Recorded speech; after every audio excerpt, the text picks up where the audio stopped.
Lawrence, tushuke tukaoge. Hizi huwa ni njia za watu kupanda? Na masuala mengi hayo yameweza kusuluhishwa.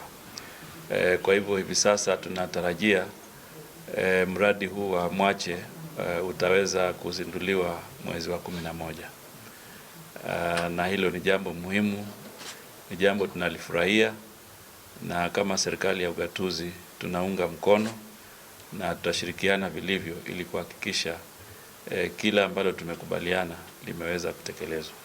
We have taken only the critical area that we need to start doing the dam, because you know there's a dam itself and there's also the floodplain.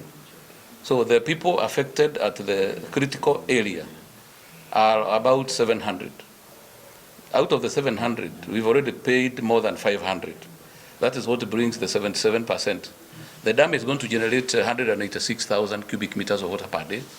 Of course, meant for this county, Kwale and Mombasa, and then part of it is going to go to Kilifi. So that is the daily production that we are going to have. The issues which were pending, the issues which were burning to all parties are well resolved, and we have passed that stage.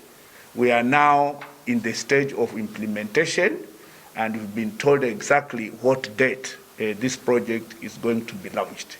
So we've done our part as NLC, and that's why we are here.